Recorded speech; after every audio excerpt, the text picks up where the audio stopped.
16 हैं, इनमें अमेंडमेंट्स हुई, लेकिन वजह शोहरत को समझना बस। और वो आर्टिकल 1 की अमेंडमेंट जिसकी वजह से ये अमेंडमेंट मशहूर है, ये बात समझ आती है। क्या लगे हुआ बहनचोद क्लास में जो है वो अनऑफिशियल ग्रुप है, जलजिला है, पता नहीं क्या क्या लगे रहते हो। घर बंद कर। तो ये चीज एक अच्छी तरह ध्यान में बैठा लें क्या है चार कि साले मानी। आइन में अमेंडमेंट का हवाला जब भी समझना है तो वजह शोहरत को समझना है बस। हर चीज को रट्टा मारने की जरूरत कोई नहीं। पहली चीज, अब वजह शोहरत के लिहाज से देखें तो फर्स्ट अमेंडमेंट में ईस्ट पाकिस्तान की जितनी प्रोविंस थी कॉन्स्टिट्यूशन से निकाल दी गई, ठीक है। सेकंड अमेंडमेंट को देखें तो सेकंड अमेंडमेंट में कादियानी उनको नॉन मुस्लिम डिक्लेयर कर दिया गया,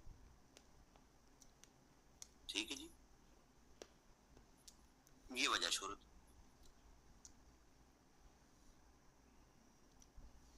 थर्ड अमेंडमेंट में आ जाए, थर्ड अमेंडमेंट बड़ी आपकी जो है ना जी वो मजेदार अमेंडमेंट।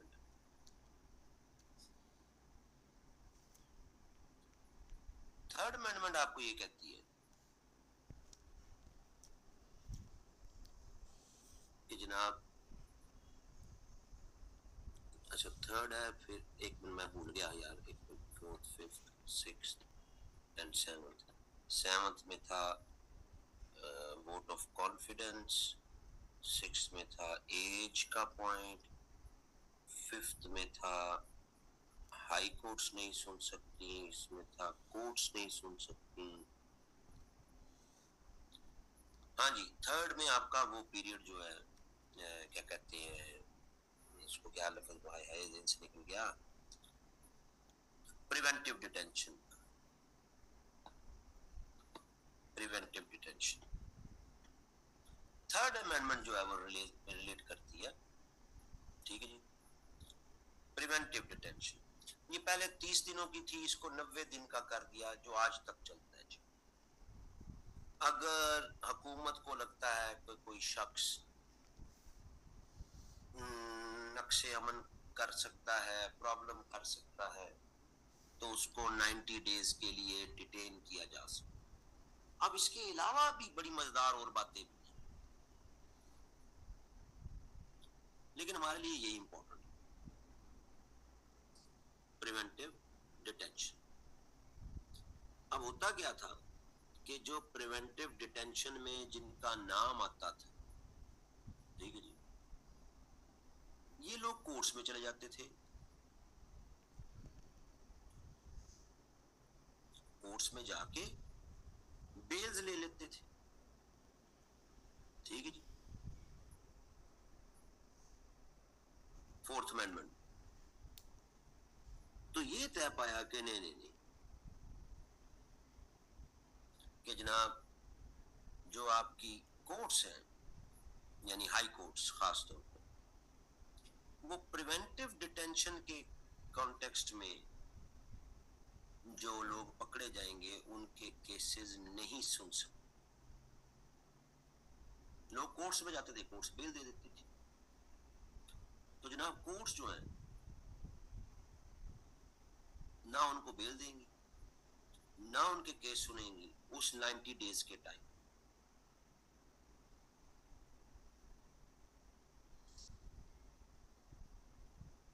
वजह शोहरत है इसकी। अब इसके अलावा भी कई प्रोविजंस हैं,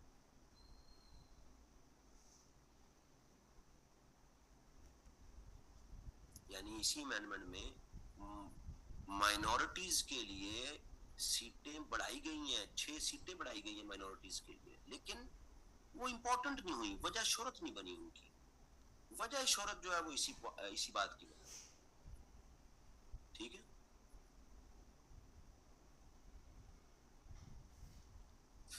तो हमें वजह शोहरत को समझना।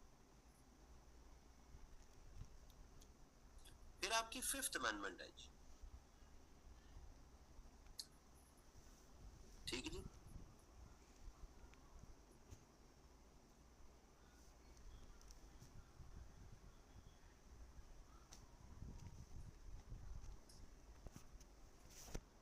आपकी फिफ्थ अमेंडमेंट, कई ऐसे हाई कोर्ट के जजेस जो कि बड़े उम्र में ज्यादा हो गए थे, प्रॉब्लम में थे,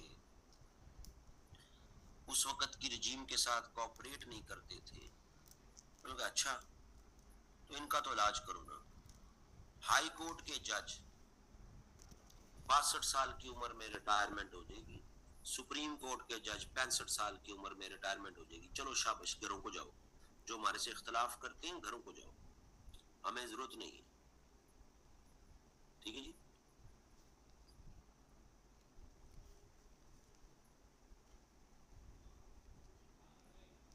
बात समझ आ रही है जी? ये फिफ्थ अमेंडमेंट है। अब इसके अलावा भी कई प्रोविजंस होंगी और हैं भी, लेकिन हमें उसकी वजह शोहरत को देखना है, बस ये अपने अच्छी तरह जहन में डाल। फिर आपकी सिक्स्थ अमेंडमेंट है जी, ठीक है जी।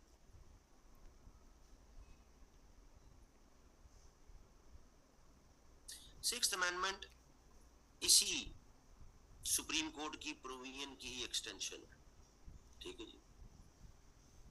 हालांकि और भी बड़ी बातें हैं, ट्राइबल एरियाज भी डिफाइन हुए हैं सिक्स्थ अमेंडमेंट में, ठीक है जी। ये जो आपकी एजेंसियां थी, बाजोड़ की एजेंसी, औरंगजेब की एजेंसी, ये रिकॉग्नाइज हुई हैं सिक्स्थ अमेंडमेंट में, ठीक है। लेकिन point related to supreme court ही था जी, उसी की एक्सटेंशन है इसी पॉइंट की, कि अगर 5 साल तक कोई सुप्रीम कोर्ट का जज रहा है, चीफ जस्टिस रहा है सुप्रीम कोर्ट का, लेकिन उसकी 65 साल एज नहीं हुई, तो वो कंटिन्यू रहेगा। कई छोटी उम्र के जज बन गए, तो जी वो अगर 5 साल का टेन्योर रखा हुआ था पहले, कि 5 साल का टेन्योर चीफ जस्टिस, उन्होंने जी 5 साल अगर किसी के हो भी गए हैं, तो 65 साल की उम्र नहीं हुई तो वो कंटिन्यू रहेगा, क्योंकि लाइक माइंडेड जज इकट्ठे किए हुए थे सारे भुट्टो साहब ने, बाद में वही जज इनके खिलाफ हो गए। सेवंथ अमेंडमेंट की वजह शोहरत, अगेन बहुत सारी प्रोविजन है इसके अंदर, 3 आर्टिकल्स के अंदर कोई 13-14 आगे सब क्लॉजेस में तरामीम हुई, ठीक है जी। लेकिन जो वजह शोहरत बनी वो ये बनी कि जनाब प्राइम मिनिस्टर ऑफ पाकिस्तान ये डायरेक्टली लोगों से वोट ऑफ कॉन्फिडेंस किसी भी इशू पर ले सकता है।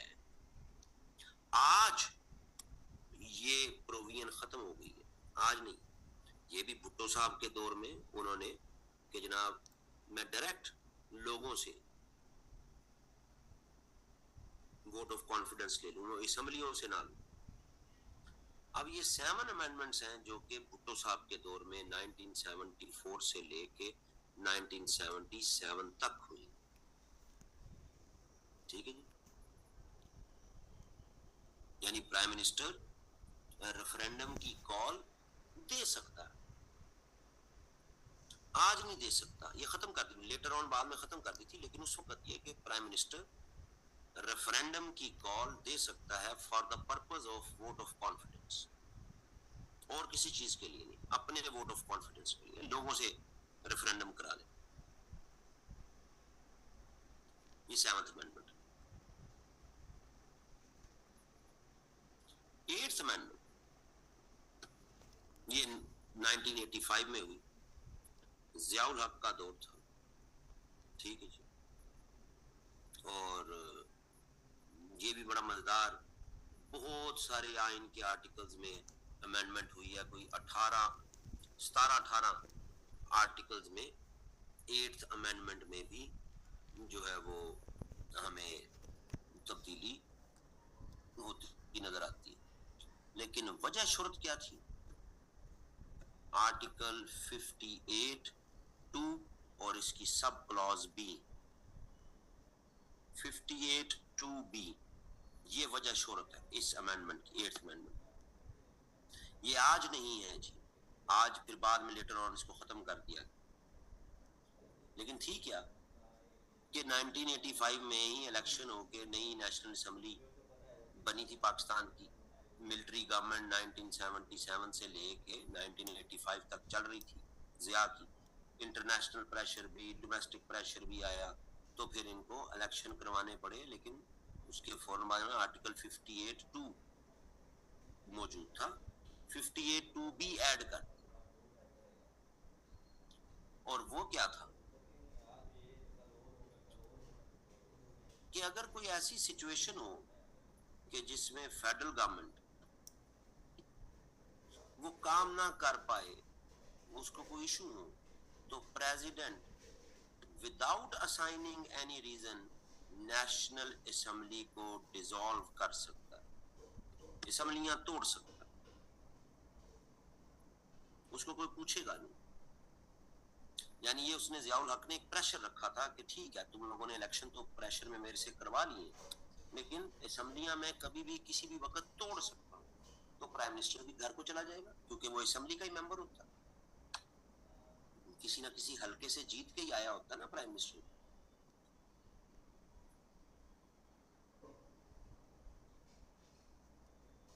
ये इसकी वजह शुरू।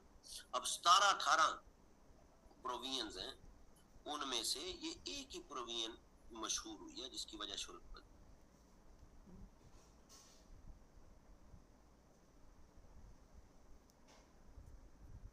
ठीक है जी।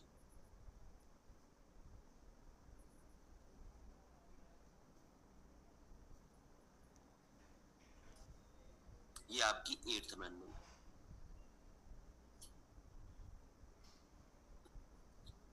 9th अमेंडमेंट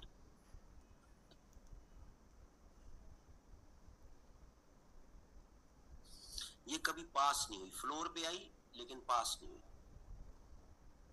ये रिलेटेड थी जी शरिया के निफाज से रिलेटेड। ये भी जियाउल हक ने अपने दौर में करने की कोशिश की, लेकिन असेंबली का सेशन नहीं था तो ये पास नहीं हो सकी और फिर दाखिल दफ्तरी हो गई।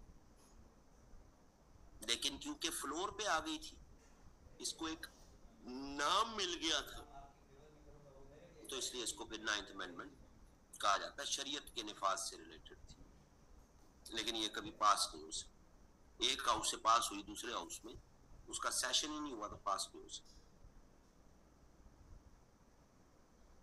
10th अमेंडमेंट ये बड़ी मजेदार अमेंडमेंट है। 1987 में ये रखी गई जी, 10th अमेंडमेंट। अच्छा, इसमें आइन के 2 आर्टिकल्स में तब्दीली हुई है, ठीक है जी, लेकिन वजह शोहरत उनमें से एक ही है कि कम अज कम 130 डेज के अंदर अंदर नेशनल असेंबली का सेशन होगा जी। यानी अगर एक सेशन हुआ है तो अगला सेशन 131st डे को जरूर होगा। 130 दिन से ज्यादा का गैप नेशनल असेंबली की प्रोसीडिंग्स में नहीं होगा।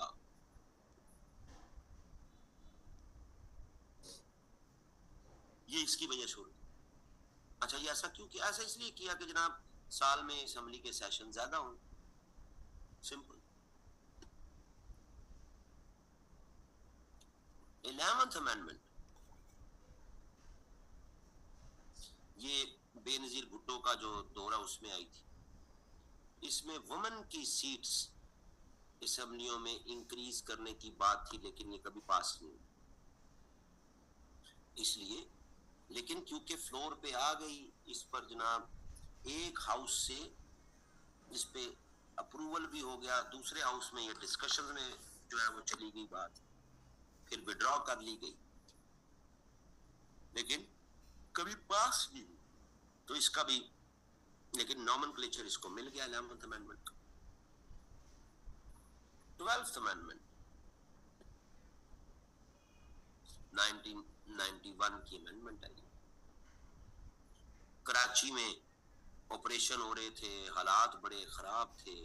अब इस अमेंडमेंट को भी अगर आप यानी कि डिटेल में देखें तो कोई 2 आर्टिकल्स और एक आधा शेड्यूल उसमें अमेंडमेंट, लेकिन उसकी सब क्लॉजेज को 20-25 क्लॉजेज हैं जिनमें अमेंडमेंट्स हुई। लेकिन वजह शोहरत क्या है? वजह शोहरत है इसकी establishment of special courts for heinous offenses। Special course यानी कि स्पीडी ट्रायल कोर्स, तेजी से ट्रायल पूरा करो और लोगों को सजा मिले। Speedy trial course.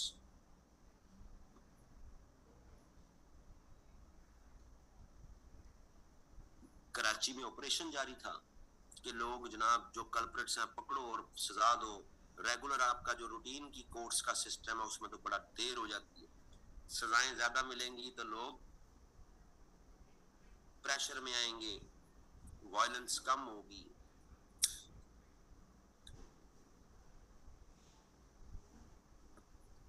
अच्छा, जेहन में आता है कि यही काम अगर उसके लिए स्पीडी ट्रायल कोर्स बनानी है तो आपकी रूटीन की जो कोर्स है वो तेजी के साथ फैसले कर लेना, उनको मौत पड़ती है। तो भाई बात ये कि जब भी कोई क्रिमिनल प्रोसीडिंग चलती है तो अगर आप में से कोई वकील है तो वो इस पर जरूर मेरी बात पे हाँ ना जरूर बताइएगा। जब भी कोई क्रिमिनल प्रोसीडिंग चलती है ना अदालतों में, तो burden of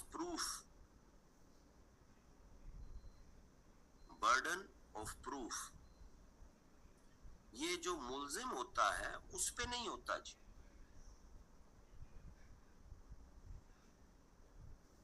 burden of proof उन पे होता है जिन्होंने दावा दायर किया होता। दावा ना कहें आप, यानी कि रियासत पे होता है, स्टेट ने साबित करना होता है। ये आपकी रूटीन में जो एक रेगुलर आपकी क्रिमिनल प्रोसीडिंग्स हैं, रियासत ने साबित करना है, मुल्जिम ने साबित नहीं करना। Burden of proof.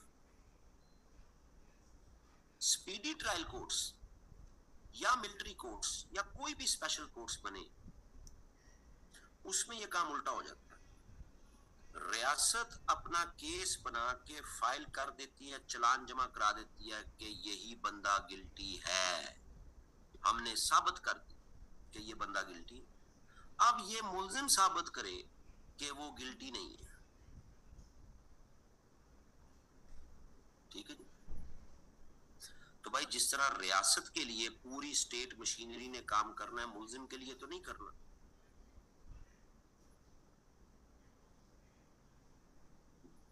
जिन्होंने प्रूव करना था आपको गिल्टी, उन्होंने तो पहली दफा में ही कर दिया।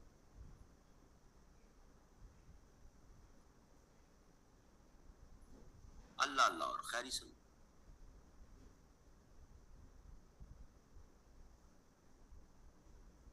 ये समझ आ रही जी?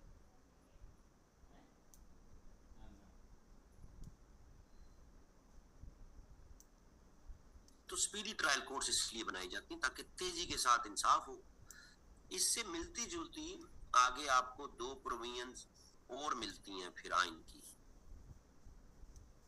जो कि बैक वक्त 21st अमेंडमेंट है जो 2015 में आई। ठीक है जी। और फिर 23rd अमेंडमेंट है जो 2017 में आई, जो मिलिट्री कोर्ट से रिलेटेड थी। ये भी एक तरह से स्पीडी ट्रायल कोर्ट्स थी, मिलिट्री कोर्ट्स। ये खास तौर पर दहशतगर्दी से रिलेटेड वाकयात में सजाएं देंगे। ठीक है जी।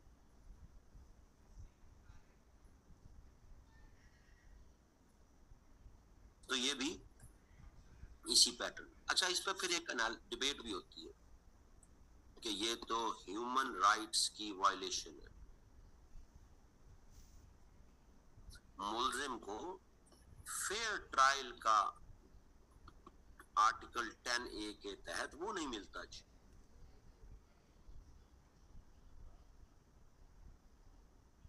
तो बात बिल्कुल ठीक है ये, लेकिन इसका जो काउंटर नैरेटिव है वो ये है कि जब भी एक्स्ट्रा ऑर्डिनरी सिचुएशन होती है तो उसमें एक्स्ट्रा ऑर्डिनरी डिसीजंस लेने पड़ते हैं।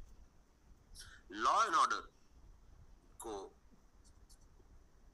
प्रिवेल करवाना है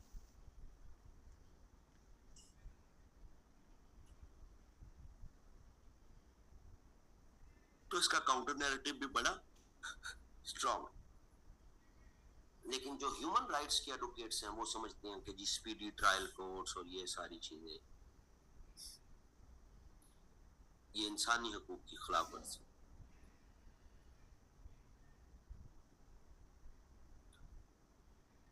तो जनाब ये चीज ज़हन में रखना जरूरी। एनीवेज, फिर एक लंबा ब्रेक आता है और 1997 में पाकिस्तान में 2/3 मेजॉरिटी से पहली दफा और आखिरी दफा पाकिस्तान में अगर कोई हुकूमत बनी है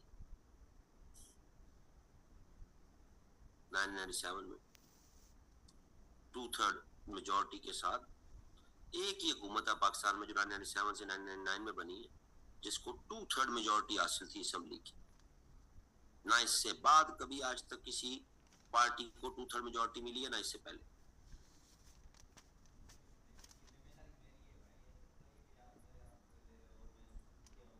ये जब हुकूमत आई है तो इन्होंने देखा कि जो आर्टिकल 58(2)B था जो 1985 में आया था, उसकी जद में एक असेंबली 1988 में टूटी, फिर एक असेंबली 1990 में टूटी, फिर एक असेंबली 1993 में टूटी, फिर एक असेंबली 1996 में टूटी। 4 असेंबली 2-2, 3-3 सालों के गैप से टूट गई। हुकूमतों को अपना वक्त पूरा करने का मौका ही नहीं मिला। तो इस हुकूमत ने ये सोचा कि क्यों ना ये 58(2)B ही खत्म कर दी जाए।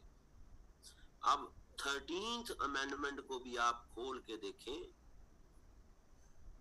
तो उसमें कई प्रोविजंस हैं जो आइन में तब्दील हुई है।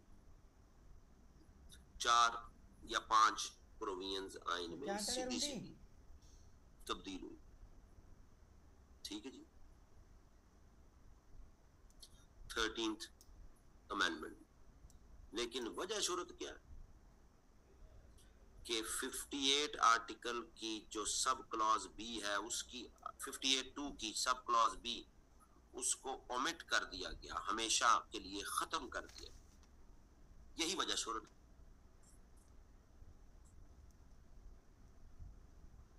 ठीक है जी। तो ये अच्छी बात है, वजह शूरत है इसकी। 13th अमेंडमेंट यानी 1973 के कॉन्स्टिट्यूशन में जिसमें प्राइम मिनिस्टर को ज्यादा पावर्स थी, जो 1985 में प्राइम मिनिस्टर की पावर्स पर चेक्स लगा दिए गए और प्रेसिडेंट को ज्यादा पावरफुल कर दिया गया क्योंकि वो फौजी था, जर्नैल था। तो इसको खत्म कर दिया गया, यानी कॉन्स्टिट्यूशन एक तरह से 1973 की ओरिजिनल पोजीशन पर वापस चला गया। इस कॉन्स्टिट्यूशनल प्रोविजन के लिहाज से सारे का सारा नहीं चला गया।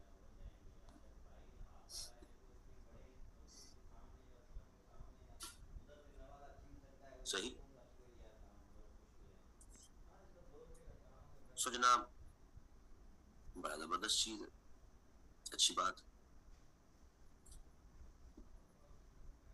तो जनाब 1997 में ये प्रोविजन आ गया।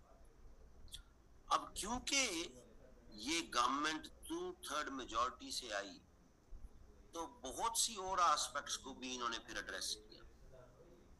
14th अमेंडमेंट, अब 14th अमेंडमेंट को देखें आप तो उसके अंदर आइन का एक ही आर्टिकल है 63A, लेकिन 63A के अंदर सब कुछ 6-7 क्लॉजेज हैं, उनमें तब्दीलियां की गई 14th अमेंडमेंट। अब इसका एक कॉन्टेक्स्ट है इस अमेंडमेंट का। होता ये था कि जब भी MNA या MPA असेंबली में इलेक्ट होके आ जाते थे, तो अगर वो एक्स पार्टी के टिकट पर इलेक्शन जीते हैं, असेंबली में आके वो अपनी लॉयल्टीज चेंज कर लेते थे, यानी कि हॉर्स ट्रेडिंग, करप्शन। तो इस अमेंडमेंट में 63A में ये लिखा गया कि MNA और MPA जब असेंबली में किसी एक पार्टी के टिकट पे जीत के आएंगे तो उनको दूसरी पार्टी में जाने से रोक तो नहीं सकते ना। हर एक का अपना अपना जमीर है, अपना अपना फ्रीडम है, चॉइस है। लेकिन अगर कोई लॉयल्टी चेंज करेगा तो उसको असेंबली से रिजाइन करना पड़ेगा, और अगर वो रिजाइन नहीं करता तो वो डिस्क्वालीफाई शुमार होगा, क्योंकि आप इलेक्शन जीते हैं उस पार्टी के नाम पे, लोगों ने आपको वोट दिया है उस पार्टी के टिकट होल्डर के नाम। इस तरह हॉर्स ट्रेडिंग को रोकने की कोशिश की गई।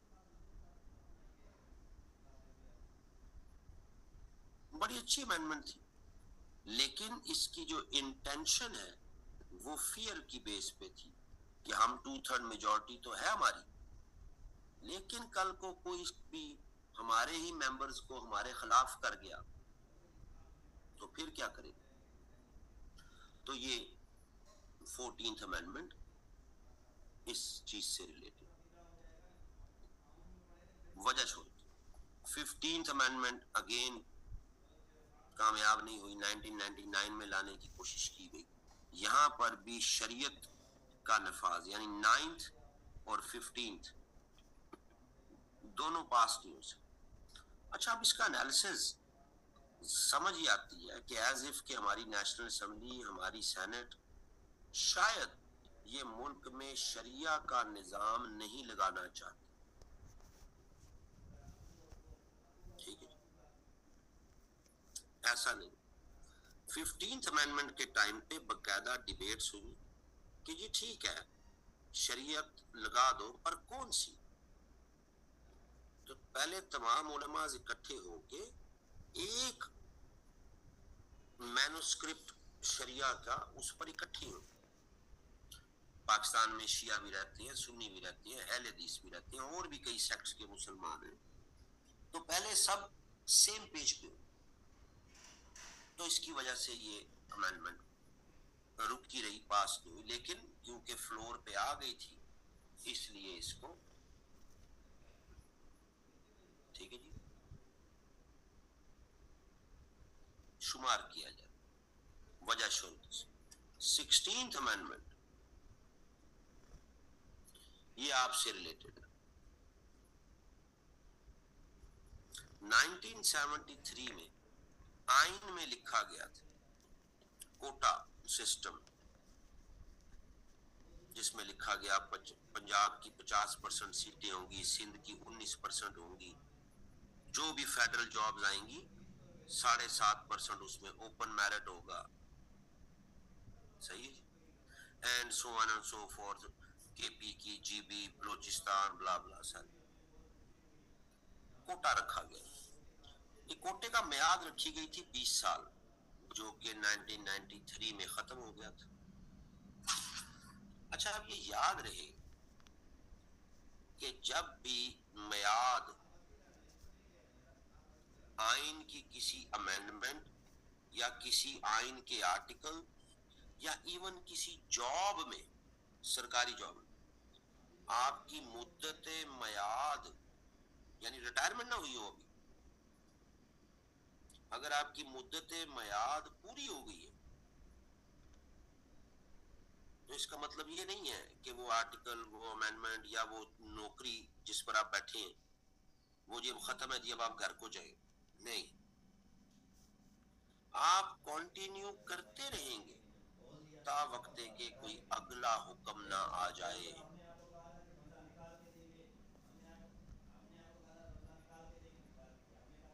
अगले हुक्म में हो सकता है आपको पिछली तारीख से कह दिया जाए कि वो अमेंडमेंट पिछली तारीख से कंटिन्यू है, वो आर्टिकल पिछली तारीख से कंटिन्यू है, आपका पिछला जॉब का जो टेन्योर है उसको जनाब ओके हो गया जी, ठीक है।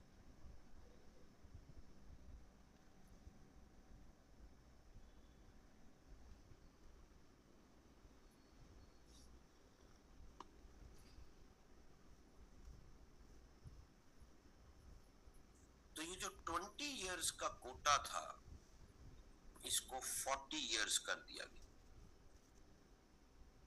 यानी कि 1973 से कोटा बढ़ा के जो 1993 तक था इसको बढ़ा के 2013 तक पाकिस्तान में यही कोटा चलेगा जी। सही है जी।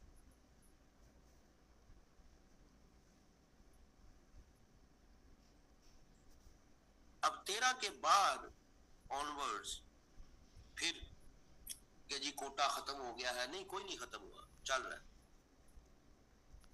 कैबिनेट ने इसकी एग्जीक्यूटिव अप्रूवल दे दी हुई है, पाकिस्तान में ये चल रहा है। तो ऐसा नहीं कि कोटा खत्म हो गया, ता वक्त के कोई अगला हुक्म ना आ जाए, वो चलता रहे। तो ये कोटा सिस्टम से रिलेटेड थी। इसको अब चेंज करने की जरूरत तो है, क्योंकि आपकी जो आखिरी 2024 का सेंसस हुआ, 24 में हुआ था ना, 23 में हुआ था, नहीं 23 में हुआ, 2023 का जो आपका सेंसस है उसके मुताबिक पंजाब की पॉपुलेशन कम हुई, कोटा पंजाब का उतना ही जितना पहले था। तो डेफिनेटली इसको चेंज होने की जरूरत है कि आपके बाकी सूबों का कोटा बढ़ना चाहिए, पंजाब का कोटा फेडरल जॉब्स में कम होना चाहिए, लेकिन अभी तक इस पे ज्यादा कोई कान नहीं धर रहा।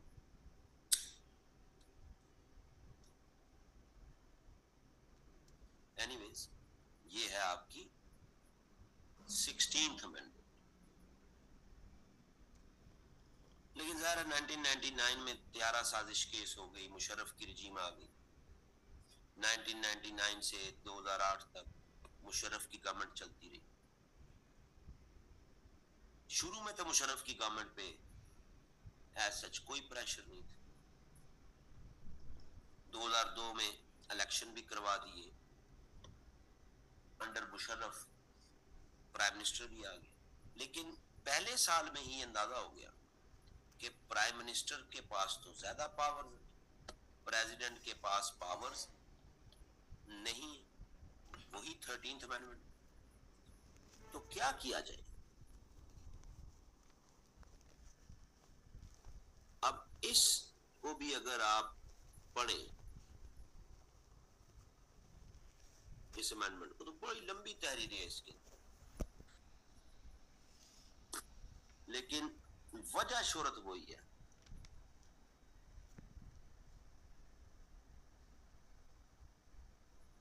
कि प्रेसिडेंट को दोबारा एम्पावर किया गया, ये इसकी वजह शोहरत। ठीक है जी।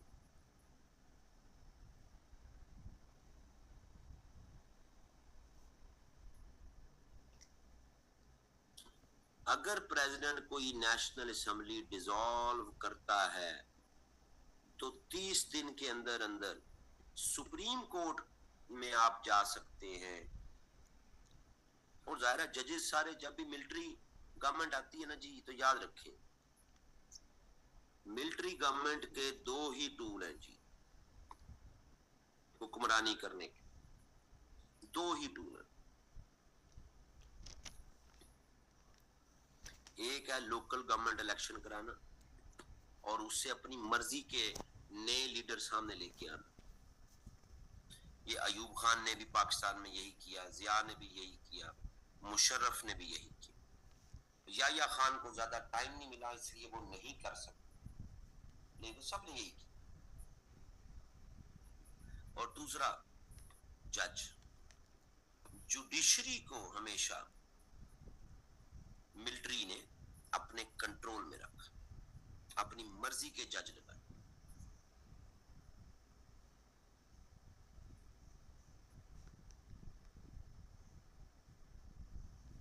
ये मिलिट्री गवर्नमेंट हमेशा ऐसा ही करती है जी। एनीवेज,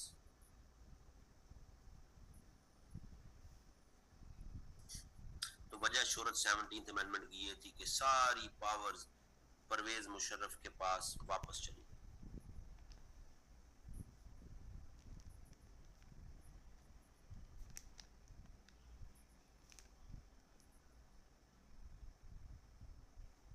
सही। फिर 2008 में परवेज मुशर्रफ का दौर खत्म हुआ तो 2010 में आई 18th अमेंडमेंट।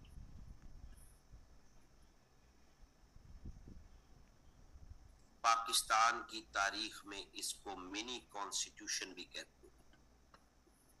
क्यों कहते हैं? क्योंकि इस अमेंडमेंट में आइन के 100+ आर्टिकल्स में अमेंडमेंट्स हुए।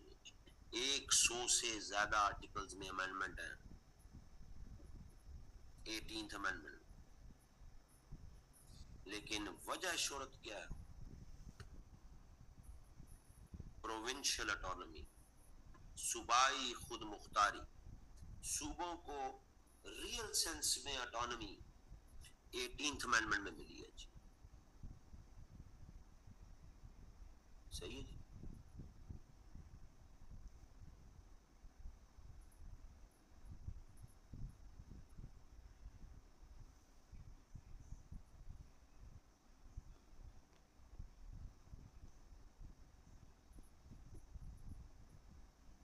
समझ आ रही है?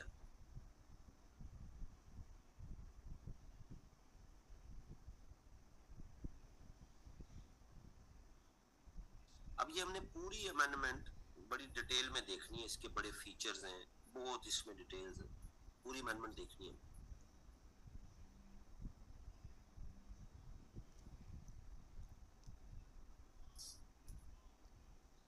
लेकिन अभी जरा वजह शोहरत के हिसाब से बाकी सबको देख लें।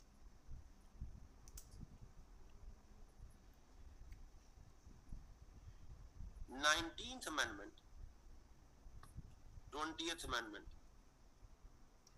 22nd अमेंडमेंट, ये तीनों अमेंडमेंट्स 18th अमेंडमेंट के साथ कनेक्टेड है। यानी हमारे मुल्क में अगर कभी भी 18th अमेंडमेंट को खत्म किया गया सपोज, तो ऑटोमेटिकली 19th, 20th और 22nd खत्म हो जाएगी।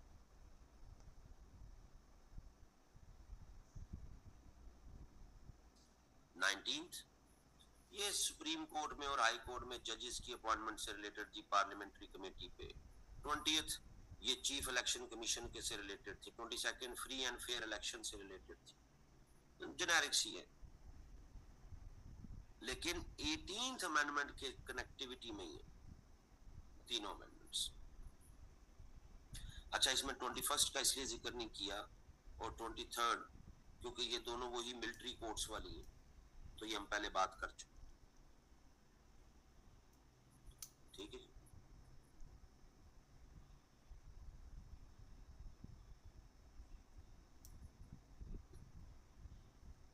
2017 में पाकिस्तान में एक सेंसस हुआ था जी। इस सेंसस के बाद नेशनल असेंबली और प्रोविंशियल असेंबलीज की जो सीट्स हैं उनकी डीलिमिटेशंस हुई थी जी। ये होती हैं जी, जब भी सेंसस होता है उसके बाद डीलिमिटेशंस होती हैं। तो ये 2017 में जनाब सेंसस के बाद जो अमेंडमेंट हुई 24th अमेंडमेंट, इसमें सीटों का हेरफेर हुआ। इंटरेस्टिंग बात यह है कि 149 इलेक्टेड सीट्स थी पंजाब की नेशनल असेंबली में, ये कम करके 141 कर दी गई, यानी 8 सीटें कुछ बलूचिस्तान को मिल गई, कुछ उसको मिल गई, इस्लामाबाद कैपिटल सिटी को मिल गई, यूं पूरी कर दी। इसमें भी पंजाब की आबादी कम रिपोर्ट हुई थी, तो ये भी डिलिमिटेशन से रिलेटेड। 25th अमेंडमेंट जो 2018 में हुई, ये है मर्जर, फाटा का मर्जर विद केपी, इससे रिलेटेड थी।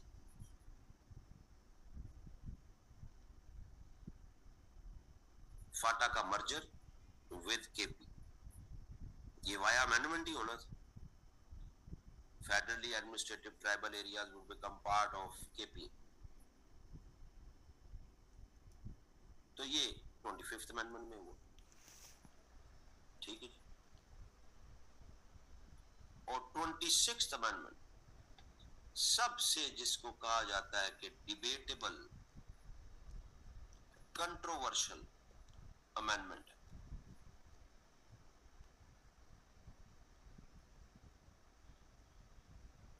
कि सुप्रीम कोर्ट, हाई कोर्ट्स, इनमें जो चीफ जस्टिस की अपॉइंटमेंट्स है वो भी उसी तरह पैनल के जरिए होंगी, यानी सीनियरिटी की बेस पर लगता था। मोस्ट सीनियर जज वुड बिकम चीफ जस्टिस।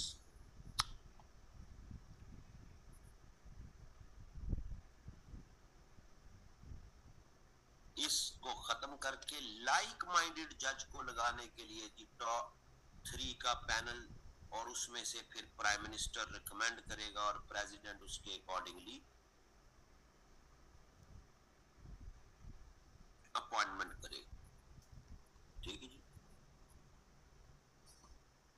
इसमें कॉन्स्टिट्यूशनल बेंच की भी बात हुई। दुनिया के कई मुल्कों में कॉन्स्टिट्यूशनल कोर्ट्स भी हैं, कॉन्स्टिट्यूशनल बेंच भी है, लेकिन बड़ी वजह शोहरत वो यही है जी कि मोस्ट सीनियर जज अब नहीं लगेगा, अब पैनल बनेगा और पैनल में से प्राइम मिनिस्टर रिकमेंड करेगा प्रेसिडेंट को कि किसको जज लगाना है as a chief justice for a period of 3 years। तो ये जुडिशरी को काबू करने का एक तरीका जो अपनाया गया, बड़ी कंट्रोवर्शियल और डिबेटेबल अमेंडमेंट है। ये हैं जी 26 अमेंडमेंट्स जो आपके आइन में हुए। अगर अब हम इनका स्ट्रक्चरल एनालिसिस कर लें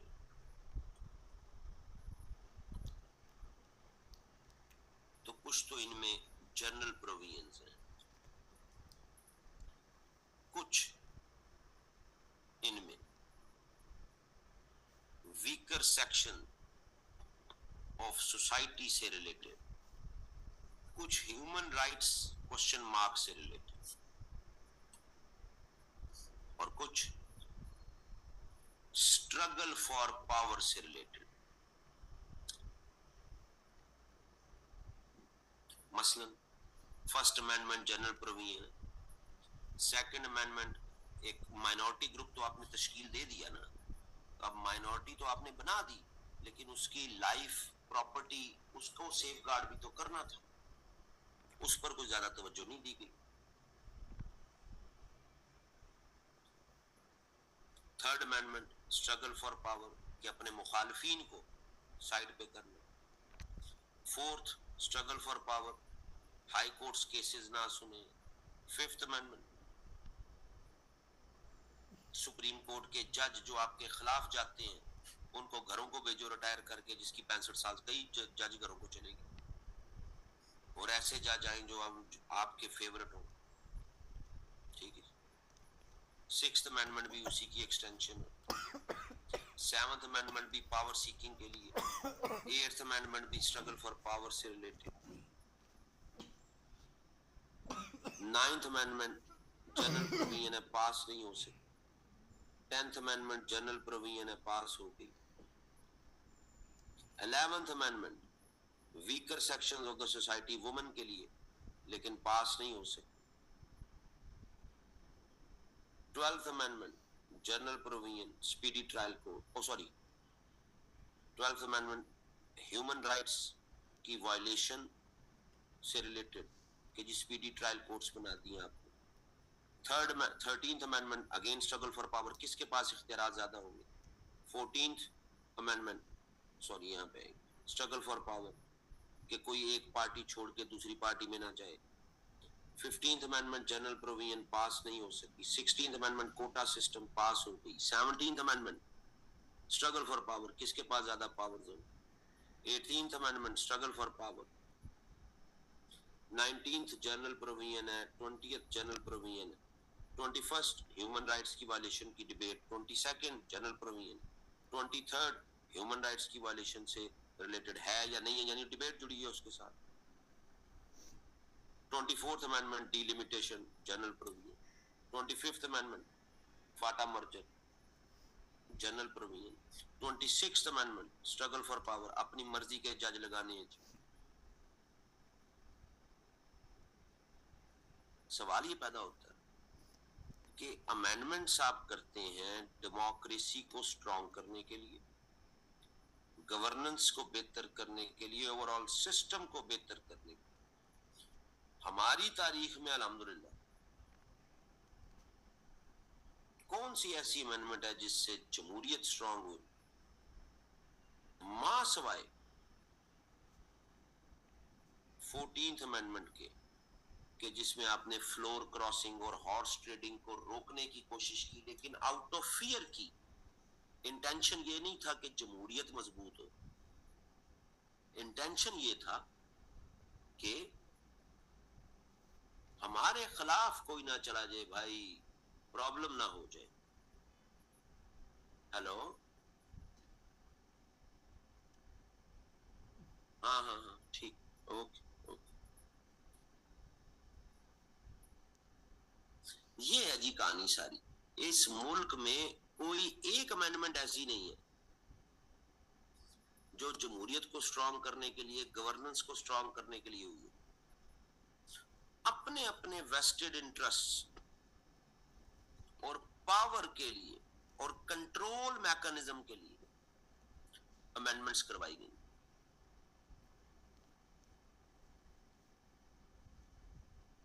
ये बात समझ आ रही है?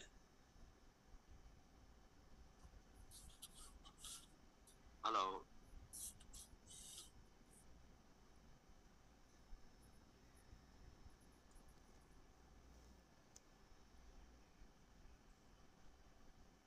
अब फिर स्पेसिफिक बात होगी 18th अमेंडमेंट की डिटेल में।